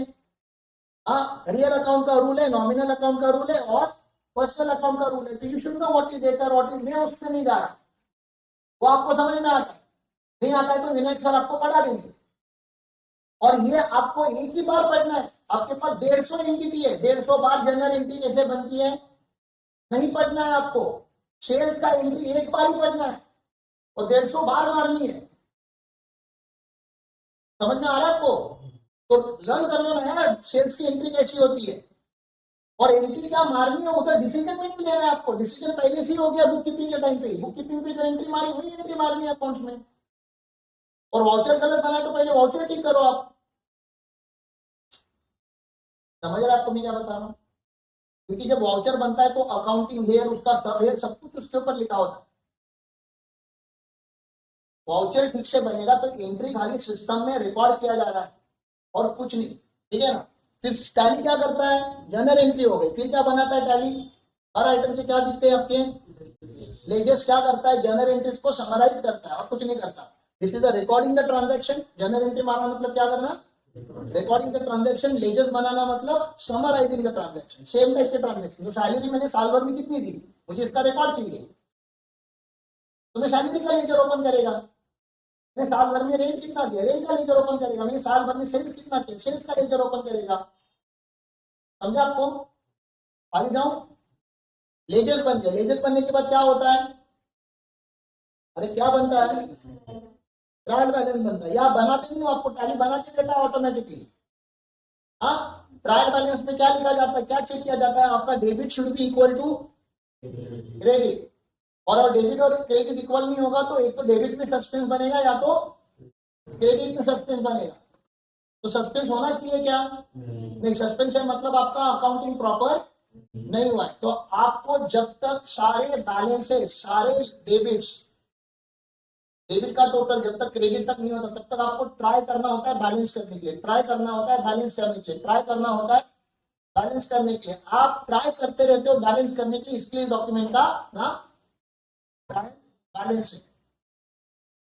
You are trying to balance debit is equal to credit and not by putting suspense का entry. सस्पेंस एक जुगाड़ है, सस्पेंस क्लियर करना इंपॉर्टेंट है, सस्पेंस होना ही नहीं चाहिए।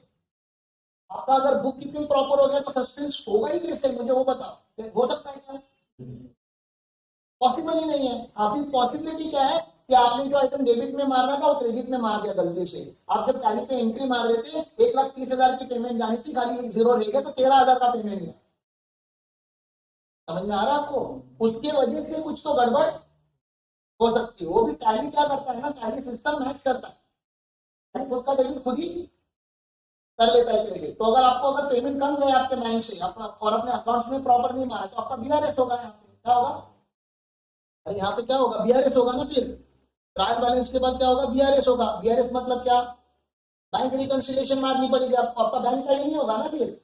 तो आपको समझ में आना चाहिए, अरे बैंक में तो मेरे पैसे कम है और इधर तो टैली में तो ज्यादा दिख रहे हैं, मतलब कुछ तो एंट्री है जो आपने गलत मारी है, तो डेबिट पे है तो क्रेडिट पे। अभी आपको चेक करना पड़ेगा ये हर एक एंट्री बैंक स्टेटमेंट के साथ, 10,000 आया था, 12,000 आया था, 15,000 गया था, उसमें आपको मिल जाएगा वो बैंक से 1,30,000 गया था और मैंने हर कितने का एंट्री मारा है, 13,000 का एंट्री मारा है।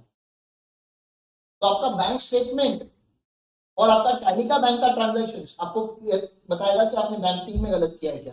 यहाँ पे रेक्टिफिकेशन ऑफ एरर करके आपको एक टॉपिक होता है, वो भी आपको समझ में आना चाहिए, रेक्टिफिकेशन ऑफ एरर। एरर मिलने के बाद क्या करते हैं वो भी आपको पता होना चाहिए। इतना सब करने के बाद आपका क्या बन जाता है, बैलेंस शीट बन जाता है, प्रॉफिट एंड लॉस अकाउंट बन जाता है। बस इधर तक का समझो। उसके आगे और चीज है, फिनेंशियल प्रिपरेशन वगैरह, वो सब ड्राफ्टिंग में जाने का, हमारे एक्सेल के फॉर्मेट में डालने का, ये लोग जो बात कर रहे हो उसके आगे का है। ये जो ट्रेनिंग चालू है ना, इसके आगे की चालू है, यहाँ की ट्रेनिंग चालू है आपकी। मेरा आपसे एक्सपेक्टेशन क्या है कि पहले आप उसका बैकग्राउंड समझो, ये सब हुआ ठीक से तो ये आगे का। गलत चीजों के रिकॉर्ड बना के कोई मतलब नहीं है क्या? आपने अकाउंटिंग भी गलत किया है, आपका बैलेंस शीट भी रॉन्ग है, और मैडम बता रही है उसका फिनेंशियल स्टेटमेंट फोल्डर में होना चाहिए। है फोल्डर में, आप बोलोगे yes okay it is there in the folder, अरे लेकिन वो सही है ही नहीं। बैलेंस शीट में असेट है, डेप्रिसिएशन का एंट्री नहीं मारा है, डेप्रिसिएशन का एंट्री मारा है, असेट नहीं है। प्रॉफिट दिखा रहे, प्रोविजन फॉर टैक्स क्रिएट नहीं किया। ये सब गलत एंट्री है, गलत अकाउंटिंग का मेरे को बैलेंस शीट नहीं चाहिए, सही का बना के दो। अकाउंट्स को अलग लेवल पे समझो, अकाउंट्स एक इमोशन है, अकाउंट्स एक लैंग्वेज है। Fall in love with account, then accounting will love you. Accounting एक बहुत बड़ी दुनिया है। हम लोग चार्टर्ड ऑडिटर करके नहीं ना जाने जाते, हम लोग चार्टर्ड अकाउंटेंट्स करके जाने जाते, जबकि हम काम ऑडिट का करते हैं। लेकिन सीए इंस्टीट्यूट को भी पता है, गवर्नमेंट ऑफ इंडिया को भी पता है, ऑडिट बड़ी चीज नहीं है, बड़ी चीज अकाउंटिंग है। और चार्टर्ड अकाउंटेंट मतलब किंग ऑफ अकाउंटेंट्स। अकाउंटिंग के मार्केट में जितने भी लोग हैं उनके बाप लोग मतलब chartered accountants. We are the king of accounts and we don't know the accounts. We मतलब तुम लोग, क्योंकि काम करने वाले तो तुम लोग हो। मैं क्या ही करूंगा, मैं क्या क्या करूंगा। तो understand the purpose, understand the process, understand the entity, understand the business and become the best accountants in the industry. और यहाँ बेस्ट बनने का प्रोसेस चालू है, बनाने का प्रोसेस चालू है। कि गुरुकुल में रहो, गुरुकुल के बाहर हो, जहां पे भी रहोगे बेस्ट तो बनो यार। और बेस्ट बनने के लिए टाइम लगता है, अब तक तुम्हें डालना चाहिए था। ग्रेजुएट हो तुम लोग, 5 साल से अकाउंटिंग पढ़ते हैं, लेकिन अभी तक अकाउंटिंग का ये नहीं समझा। ये आप लोगों की गलती है जो हम लोग को झेलनी पड़ रही है। तो अब तक नहीं पढ़ा, ठीक है, आई एग्री, क्योंकि तब तक हम आपके लाइफ में नहीं थे, तब तक शायद आपको पर्पज ही नहीं पता था कि अकाउंटिंग पढ़ के भी क्या करना है। भैया अभी अकाउंटिंग ऑडिटिंग करना चालू कर दिया हमने। आप ऐसे डॉक्टर हो जो ऑपरेशन करने जा चुके हो और अभी आप सोच रहे हो कि सिलेबस किधर है। बॉडी को काटने का सिस्टम क्या होता है, ये गलत है, ये अप्रोच गलत है।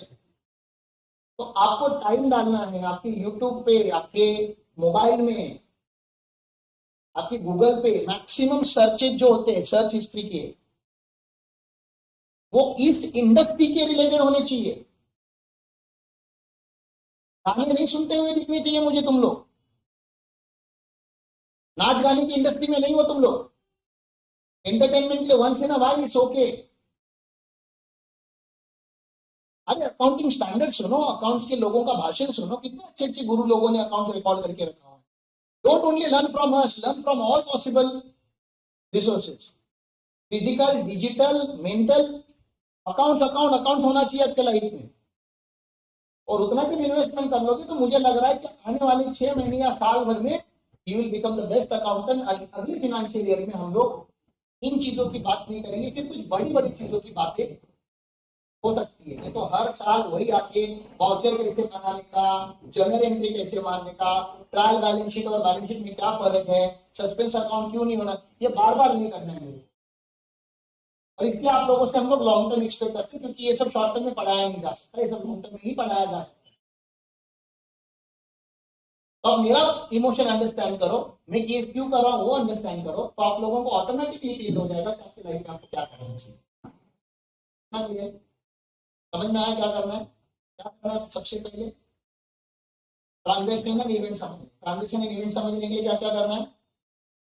नेचर ऑफ एंटिटी पता होना चाहिए, नेचर ऑफ बिजनेस पता होना चाहिए, और फिर वो नेचर ऑफ ट्रांजेक्शन समझ में आनी चाहिए। जैसे इलेक्ट्रिसिटी बिल समझ के डायरेक्टली एंट्री नहीं मारनी है। जब तक आपको बिजनेस का रियलिटी नहीं पता होगा गलत एंट्री मारो। समझ में आ रहा है आपको? उसके बाद क्या करना है? बुक कीपिंग, बुक कीपिंग के लिए क्या क्या समझना पड़ेगा? बहुत सारे टाइप के डॉक्यूमेंट्स होते हैं हर इंडस्ट्री में, हर एंटिटी के दुनिया भर के डॉक्यूमेंट होते हैं। आपको अग्रीमेंट्स पढ़ने पड़ेंगे, एक अग्रीमेंट 50 बार नहीं पढ़ना है, एक ही बार पढ़ना है। आप पूरा भी मत पढ़ो, मेन पॉइंट तो समझो। प्रॉफिट शेयरिंग है, कैपिटल कॉन्ट्रीब्यूशन है, पार्टनर कौन है, हाँ थोड़ा तो नॉलेज होना चाहिए ना उसका। अकाउंटिंग चालू करने से पहले आपको तो डॉक्यूमेंट समझो। आप पैन कार्ड में क्या फर्क है, आधार कार्ड क्या होता है, पासपोर्ट कैसे दिखता है, ड्राइविंग लाइसेंस कैसे दिखता है, यू शुड नो। फिर अगर इलेक्ट्रिसिटी ऑटो रिक्शा से गए तो बिल मांगोगे क्या क्लाइंट के पास? बोलो नहीं मांगोगे ना? ऑटो रिक्शा वाला बिल नहीं देगा। तो जहाँ पे बिल होता है कहाँ पे बिल नहीं होता आपको पता होना चाहिए। जहाँ बिल होता है वहाँ पे बिल मांगो, जहाँ पे बिल नहीं होता वहाँ पे उसको बोलो कागज पे डिक्लेरेशन लिख के दो। हाँ, हमारे ऑफिस में कैसा पॉलिसी है, अगर आपने अगर खर्चा किया ऑफिस के लिए, कुछ वड़ा पाव लाया, चाय लाया, दूध लाया, बिल नहीं लेकर आते आप, लेकिन कम से कम एक कागज पे मंथ एंड पे एक एक्सेल रिइंबर्समेंट का एक्सेल शीट बना के उसमें अपना साइन करके दे दो, तो something is better than nothing. हाँ, सिस्टम सिया ये तो हमारे हाथ में। मैं बार बार मैं फिर से क्या बता रहा हूँ, मैं रोज रोज जैसा नहीं बोलेगा, पढ़ाने के लिए बोल नहीं रहा है कि मैंने फिर सुन लिया, कॉलेज नहीं है कि तुमने सुन लिया, घर जाओगे भूल जाओगे। मेरे को ऊपर इम्प्लीमेंटेशन दिखना चाहिए। मैं एक हफ्ते के बाद तुमको पूछेगा वाउचर फाइल किधर है हमारी, नहीं है मुझे पता है, इसलिए हफ्ता भर का टाइम दे रहा हूँ मैं आपको। वाउचर फाइल लेकर आओ, वाउचर बनाना चालू करो। रिइंबर्समेंट चाहिए, रिइंबर्समेंट शीट होनी चाहिए। सैलरी चाहिए, सैलरी शीट होनी चाहिए, तभी सैलरी मिलनी चाहिए ना आपको। विजय भाई अपने पहचान के मार दो ना, अरे ऐसे कैसे मार दो ना, आपका पैसा है क्या किसी के? मेरे खुद का नहीं है।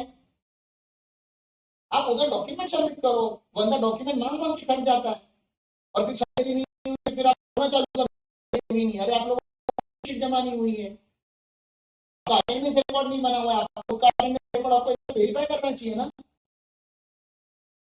इसके बाद बैठ के मुन्ना के पास जाके कि मैडम मेरा महीने का अटेंडेंस क्या, हमने गलत भी रिकॉर्ड किया हो सकता है, आप प्रेजेंट है हमने एब्सेंट लगा दिया, आप क्लाइंट लोकेशन पे गए थे, अभी जैसे राखी और आई गेस स्नेहल ना हिमानी, ये लोग क्या डायरेक्टली क्लाइंट प्लेस पे जाते थे, ऑडिट पे डायरेक्टली आप आते थे ना वहाँ पे एजीएम पे, तो हमें पता ही नहीं चलेगा बिजनेस टीम को यहाँ पे कि आप आए हो कि नहीं आए हो।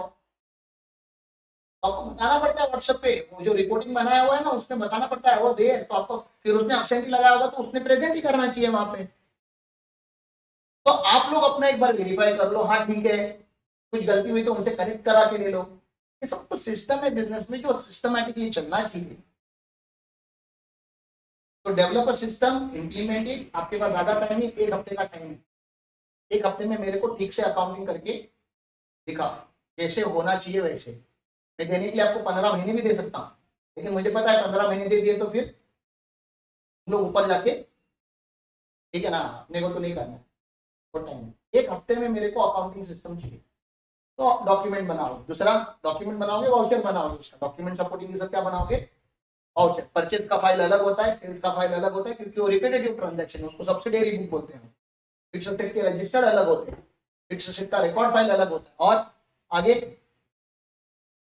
बताओ, अरे 2 स्टेप हो गए। पहला स्टेप बताया मैंने ट्रांजैक्शन एंड इवेंट, दूसरा स्टेप बताया बुक कीपिंग, जिसमें डॉक्यूमेंट क्रिएशन इंपॉर्टेंट है। तीसरा जर्नल एंट्री। जर्नल एंट्री मारने के लिए क्या आना चाहिए आपको, क्या आना चाहिए, अकाउंटिंग रूल आना चाहिए। आता है क्या, आता है तो अच्छी बात है, नहीं आता है तो सीख लो। कहां से, किधर से भी सीखो, उससे लेना देना नहीं है। Source of knowledge is not important, knowledge itself is important. Vinayak sir से पूछो, विनायक सर दीजिए, यूट्यूब पे सर्च करो, 10 बार पढ़ना चाहते हो 10 बार बना पढ़ो, नोट डाउनलोड करो, 11th स्टैंडर्ड का वो नवनीत भारती का बुक आता है वो परचेज करो, पढ़ो। तुम अकाउंटेंट हो, तुम्हारी रिस्पॉन्सिबिलिटी है।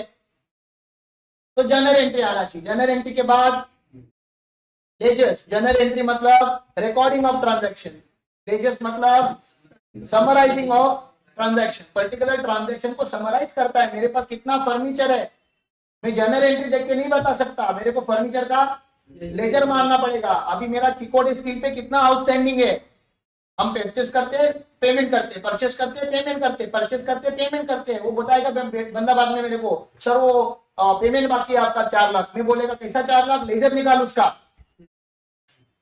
मैं जर्नल एंट्री नहीं मांगेगा, मैं लेजर मांगेगा। तो क्लाइंट भी आपको फोन करके बोलता है, अरे यार वो पार्टी का क्या भेजो, लेजर भेजो, पार्टी का फोन आ रहा है पैसे के लिए। तो लेजर समझना आपको कि लेजर क्या होता है, नहीं समझता तो सीख लो। और आगे क्या करेंगे, लेजर का समरी।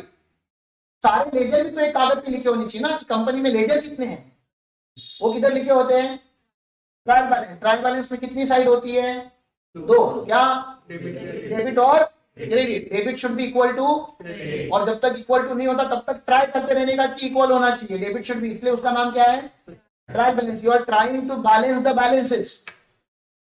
डेबिट बैलेंस है, हाँ, विद सस्पेंस और विदाउट सस्पेंस। विदाउट सस्पेंस, तो सस्पेंस निकाल के आप वही पे दूसरा नाम रख दो, फिर उसका ऐसा चलेगा क्या? सर ने बोला था सस्पेंस का लेजर नहीं होना चाहिए, काम करते हैं अननोन लेजर लिख देता हूं, सन्ड्री क्रेडिटर लिख देता हूं।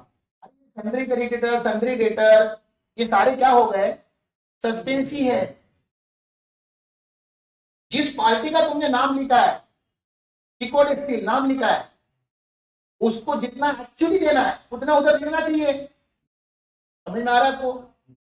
हाँ, एडजस्टमेंट लेकर हम कहां पे करते, कहीं पे अपने को छोटा मोटा एडजस्टमेंट करना है, कैपिटल अकाउंट में करते, क्योंकि कैपिटल अकाउंट प्रोप्राइटर का है। लेकिन तुम कंपनी में कैपिटल अकाउंट में एडजस्टमेंट कर सकता है क्या? एलएलपी में कर सकता है क्या? नहीं कर सकते। तो आपको पता होना चाहिए ना कि एग्जैक्ट लेजर, जो लेजर दिखे वही बैलेंस होनी चाहिए। आपके लेजर में अगर फिक्स एसेट का वैल्यू 12 लाख है, तो फिजिकल भी आपके पास कितने लाख के एसेट होने चाहिए? 12 लाख के होने चाहिए। मैच होना चाहिए आपका बैलेंस। आपके बैंक बैलेंस में 28,000 है और लेजर में 22,000 दिख रहा है, सही है? नहीं तो क्या करना पड़ेगा? बीआरएस करना पड़ेगा ना। क्या करना पड़ेगा? बैंक रिकंसिलिएशन बनाना पड़ेगा। तो जब तक आपके बैलेंसेस ठीक नहीं हो जाते तब तक आपको रेक्टिफिकेशन ऑफ एरर करके एक टॉपिक होता है, वो पढ़ना पड़ेगा। अरे रमेश का बैलेंस अपने सुरेश को मार दिए तो गलत ही बैलेंस आएगा।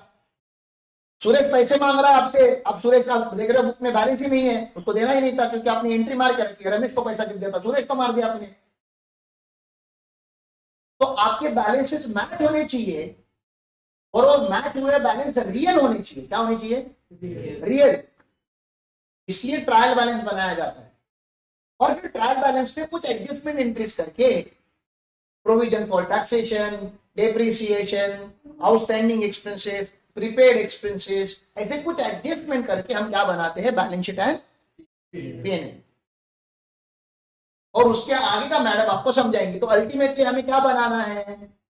उल्टा जाते हैं। अल्टीमेटली क्या बनाना है? Financial statement. फाइनेंशियल स्टेटमेंट किससे बनता है? पीएनएल, बैलेंस शीट और पीएनएल में से बनता है। ये समझ में आ रहा है? बैलेंस शीट और पीएनएल बनाने के टाइम पे क्या करना पड़ता है? क्या रेडी रहना चाहिए आपका? ट्रायल बैलेंस रेडी होनी चाहिए। ट्रायल बैलेंस मतलब क्या? जितने भी डेबिट के लेजर्स है और जितने भी क्रेडिट के लेजर्स है उसका summary statement. Directly trial balance से बैलेंस शीट और पीएनएल नहीं बनता। ये करने के टाइम पे कुछ क्या करने पड़ते हैं? एडजस्टमेंट, रेक्टिफिकेशन, बैंक रिकंसिलिएशन, ये सब कुछ करना पड़ता है। ये बीच वाली प्रोसेस है, उसको फाइनलाइजेशन बोलते हैं हम लोग। क्या बोलते हैं? जो जूनियर अकाउंटेंट होते हैं वो बैलेंस शीट नहीं बना के देते। जूनियर अकाउंटेंट खाली जनरल एंट्री मार के देते हैं। उसके आगे का जो बनाना है ना, लेजर बनाना, समराइजिंग करना, एडजस्टमेंट करना, वो सीनियर अकाउंटेंट का काम होता है। Because they know how to do the balancing, how to do the adjustments. आपको फाइनलाइजेशन सीखना है। ओके, तो ट्रायल बैलेंस तक आ गए। ट्रायल बैलेंस के ऊपर क्या होता है? लेजर होता है। लेजर्स में जब दो साइड्स होती है, डेबिट साइड भी होता है और लेजर के ओरिजिनल बैलेंसेस होते हैं। जैसे असेट बोलेंगे तो उसका ओरिजिनल बैलेंस डेबिट बैलेंस होता है। आपका डेटर्स करंट लायबिलिटी में नहीं दिखना चाहिए। समझ में आ रहा है मैं क्या बता रहा हूँ? डेटर्स अगर करंट लायबिलिटी में दिख रहा है मतलब तुमने उससे एडवांस लिया है। क्या लिया है? एडवांस। समझ में आना चाहिए कि डेटर नेगेटिव पैसा हो गया मेरा, तो उसका नाम सन्ड्री डेटर नेगेटिव नहीं होना चाहिए, उस लेजर का नाम होना चाहिए था एडवांस फ्रॉम कस्टमर। समझ में नहीं क्या बता रहा हूँ? बाद में पता चला एडवांस भी नहीं था वो। नहीं, वो पैसे लिए खाली उससे, आपने सेल्स का एंट्री नहीं मारा है। मतलब अरे मतलब नारायण लोगों ब्लैक का धंधा कर रहे हैं वो। सेल्स का एंट्री नहीं दिया आपको क्योंकि जीएसटी लगेगा और पैसा बैंक में आ गया, पकड़ा गया वो। आप पूछ रहे पैसा किस चीज का है? करा आ गया, मतलब रिटर्न देगा? नहीं, रिटर्न नहीं देना। अरे तो है क्या फिर? या तो अपनी सेल्स का एंट्री रॉन्ग मारा होगा, आपकी गलती हो, आप गधे हो। फिर आपने रमेश को सेल्स किया था, सुरेश को मार के रखा हुआ है, रमेश से पैसा आ गया। बहुत सारी वैरायटीज होती है, ठीक है? तो फिर उसके आगे जाएंगे ट्रायल बैलेंस के ऊपर, लेजर के ऊपर जाएंगे। उधर क्या होता है? Journal entry. जर्नल एंट्री के टाइम पे क्या पता होना चाहिए आपको? गोल्डन रूल्स पते होने चाहिए और टैली में कहाँ पे क्या बटन दबाने के बाद क्या होता है वो समझ में आना चाहिए। कैश विड्रॉवल कॉन्ट्रा एंट्री होता है, बैंक डिपॉजिट कॉन्ट्रा एंट्री होता है, आईसीआईसीआई बैंक से एचडीएफसी में पैसा ट्रांसफर किया कॉन्ट्रा एंट्री होता है। आप एक रिसिट और एक पेमेंट का एंट्री नहीं मार सकते उधर। तो कॉन्ट्रा एंट्री क्या होता है, जेवी क्या होता है, पेमेंट वाउचर्स क्या होते हैं, रिसिट वाउचर्स क्या होते हैं, आपको पता होना चाहिए, मतलब टैली के फीचर पता होने चाहिए गोल्डन रूल के साथ। नहीं पता तो पता करो। कितना टाइम है, 1 हफ्ता है। अगले हफ्ते में पूछेगा किसको भी गोल्डन रूल मेरे को आंसर चाहिए, मैं पूछेगा ये पेमेंट कैसा मारोगे, टैली में मार के दिखाओ, आपको मारने आना चाहिए, तो स्ट्रिक्ट एक्शन लो। काम बंद कर दो, लॉक लगाएगा मैं ऑपरेशन फ्लोर को, मैं बहुत बार बताया, काम बंद कर दो, अरे सीखो, 4 दिन सीखो, 2 दिन काम करो, मेरे को चलेगा। गलत करने से अच्छा पहले सही सीख लो, क्योंकि इस हफ्ते में मैं 4 दिन सिखाएगा और 2 दिन ही काम करेगा, मेरा लॉस होगा, बिजनेस का बहुत लॉस होगा। लेकिन कम से कम अगला हफ्ता 6 दिन काम ही होगा ना खाली, क्योंकि अभी पढ़ाने का नहीं है।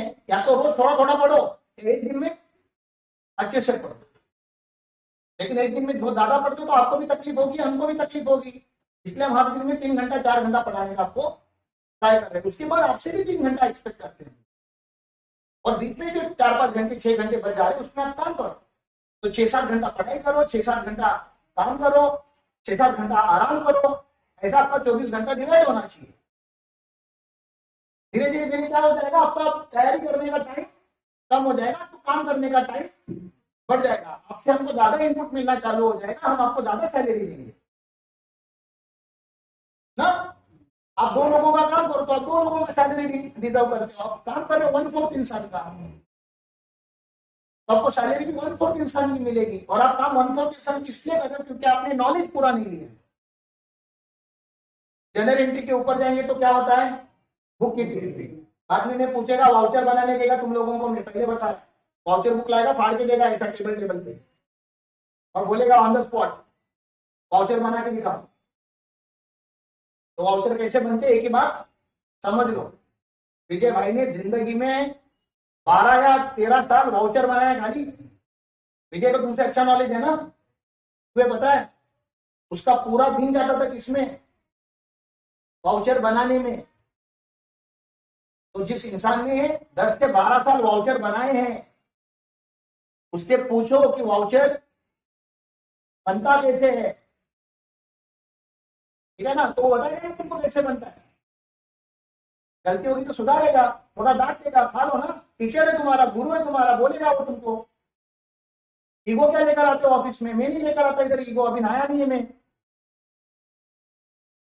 मुझे पता है कि ट्रेनिंग 2 तरीके से होती है, एक जो इनकी सिस्टमैटिक और मेरी एकदम जैसा बिजली चमकती है वैसा। आपको किस किस मेथड से जाना है आप डिसाइड करो। मैंने बोला ना एकदम बोरिंग नहीं होना चाहिए, ट्रेनिंग ट्रेनिंग एकदम इंटरेस्टिंग होना चाहिए। आप जिंदगी बदलने यहाँ पे आ रहे हो, your life has to transform in Gurukul. और ट्रांसफॉर्म करने के 2 ही रास्ते होते हैं, employment and education. Employment and education, better education better employment, best education best employment, higher education higher employment, highest education highest employment.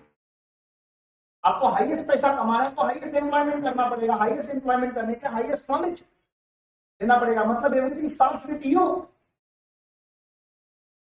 आपको किसी ने नहीं रोका डायरेक्टर बनने से, पार्टनर बनने से, आप अपने आप में उतना क्वालिटी लेकर आओ, उतनी पढ़ाई करो, उतना हिम्मत दिखाओ, बनो कंपनी के डायरेक्टर्स, बनो पार्टनर्स।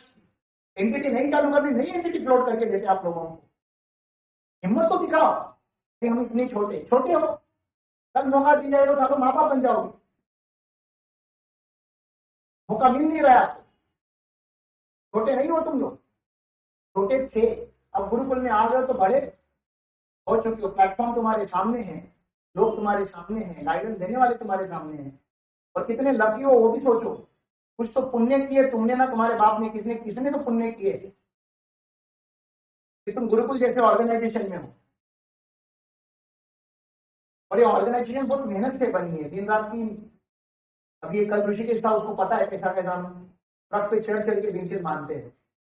हाँ, आसान नहीं है ऑर्गेनाइजेशन चलाना, बहुत मेहनत लगती है। तुमको दिखने के लिए आसान दिखता है, सब आउटपुट बन के मिलता है, खाना जब रेडी थाली में आता है तो उसके पीछे क्या मेहनत लगी है वो नहीं पता होता। तो नखरे आते हैं, ये खाएगा ये नहीं खाएगा, 1 महीना बना के खिलाओ किसी को, फिर तुमको समझेगा बनाने वाले का साइड क्या होता है। तो खाना बनाने वाले को अगर उतना समझ में आता है तो ऑर्गेनाइजेशन बनाने वाले को कितना पेन होता है वो प्रोपोर्शनेटली आप मैनेज करते हैं। एक बाप को पता होता है कि अपने 4 लोगों का परिवार चलाने में कितनी तकलीफ होती है, इंसान की जिंदगी निकल जाती है घर संभालने के लिए, मैं साला 20-22 घरों को चला दूं। तो हमको ज्यादा तकलीफ होती है यही देखिए कि जिनके लिए ये किया जा रहा है वो लोग उतना एफर्ट्स नहीं डालते और कुछ नहीं। और ये भी बोलना पड़ता है, ये भी हम हमारे ऊपर लेते हैं कि हमने आपको बोला नहीं ये चीज किया, हम आपसे इतना एक्सपेक्ट करते हैं। और एक्सपेक्ट करना गलत है क्या, मुझे बता। खाली एक्सपेक्ट करते रिटर्न में आपको फैसिलिटी नहीं देते, बेनिफिट नहीं देते, अपॉर्चुनिटी नहीं देते तो हम गलत थे। तो आपसे हम स्लेवरी करा के दे रहे, जो आर्टिकलशिप में होता है। आर्टिकलशिप में क्या होता है, स्लेवरी। स्लेवरी मतलब गुलामी, कि उसको कोई अपॉर्चुनिटी नहीं, कोई फ्रीडम नहीं, बॉन्डेड लेबर की जैसा उनसे काम करा के। हम बोलते अरे बेटा मेरी थाली में से खाना खा ले, मैं बाद में खा लूंगा। इतना किसी फॉर्म में नहीं होता जितना हम कर रहे हैं। और फिर जब आप परफॉर्म नहीं करते हो, आप पढ़ाई नहीं करते हो, आप ग्रोथ नहीं करते हो, आप टाइम पास करते हो, अपनी जिंदगी को बहुत लाइटली लेते हो, तो बुरा लगता है। तो बुरा लगने का टाइम ना आए हमारे ऊपर, इसलिए अच्छा टारगेट नहीं देंगे, टाइमलाइन नहीं डालेंगे तो आप प्रेशर लेके काम नहीं करोगे। सीनियर बड़े फ्रीडम से यूज करेंगे। और मैं डांटता इनको, मैं आप लोगों को नहीं डांटता। डोंट मिसअंडरस्टैंड मी, मैं आप लोगों से नाराज ही नहीं हूँ। जूनियर से मैं नाराज हो ही नहीं सकता, मेरा कोई हक नहीं आप लोगों से ना। वो तो अभी आप यहाँ पे बैठे होकर क्या आपको बता रहा, ये नाराजगी मेरी सीनियर्स के पास, और इतने पूरे बैच में अभी खाली एक ही सीनियर हमारे पास है। तो सारी नाराजगी इनके लिए है, क्योंकि सीनियर को अगर आपके लीडर को नहीं पता अगर टीम से क्या करा के लेना है, तो टीम तो अपने हिसाब से कुछ ना कुछ तो करेगी। आप लोगों के हाथ में सब कुछ है। We wanted to create the best possible organization,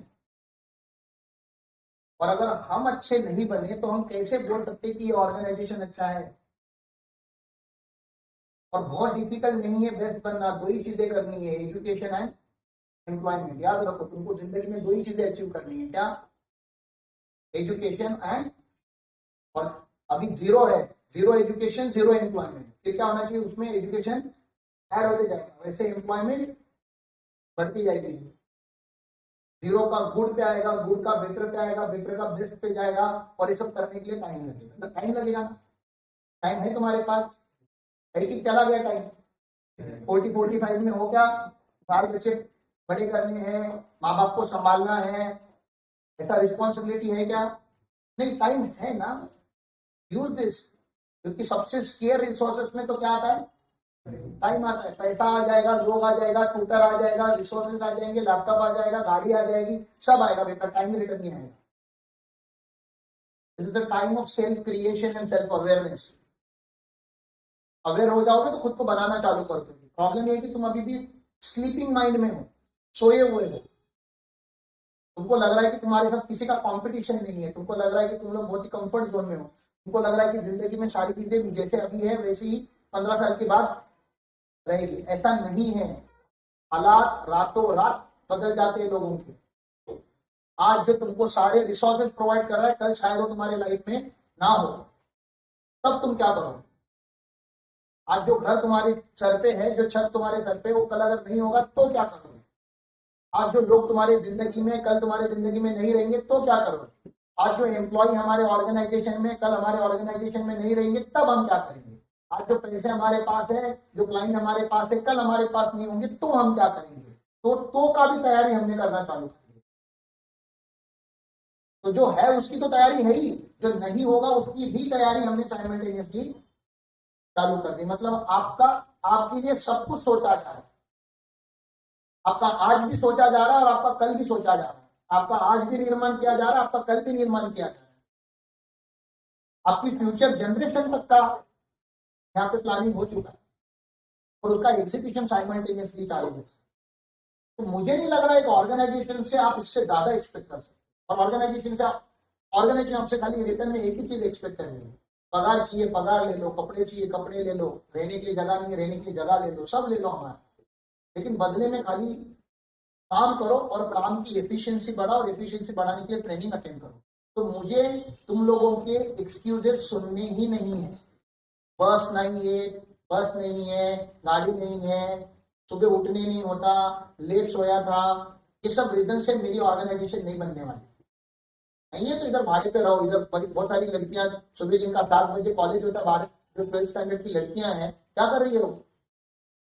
12th standard की ना, ये अभिनव अकेडमी वगैरह में 11th 12th की बच्चियां जा रही है ना, सुबह 7 बजे लेक्चर होता है, वो बोलते हैं क्या रिसोर्सेज में साइकिल पे से कितने लोग आते हुए दिखते हैं आप लोगों को सुबह सुबह? कितने डायबिटीज के पेशेंट है जो सुबह रास्ते पे चलने जाते हैं, बूढ़े हो चुके हैं, क्योंकि उनको पता है चलेंगे नहीं तो कुछ दिनों में मर जाएंगे वो। तो तुम जिंदगी कान के नीचे बजाने का वेट मत करो। जब जिंदगी बजाती तो वो गलत तरीके से बजाती है, खुद ही यार प्रिपेयर हो जाओ ना। उठने नहीं होता तो मैंने बोला सब बॉयज लोग एक साथ में सोएंगे, एक दूसरे को उठाएंगे, गर्ल्स एक साथ में रहेंगे, एक दूसरे को सपोर्ट करेंगे। तो तुम्हारे लिए सब कुछ किया जा रहा और तुम इम्प्लीमेंट नहीं करते, और नहीं करने का मेरे पास कोई खास रीजन नहीं है। किडनी में अटैक आया तो बताओ, किसी के घर में मयत हुआ है तो बताओ। नहीं करने का, पढ़ाई नहीं करने का एक तो रीजन होना चाहिए ना। सागर क्या बोलता है? तो रोज रोज वही बातें मैं रिपीट नहीं करना चाहता। ठीक है, क्या दबाओ इधर का बटन?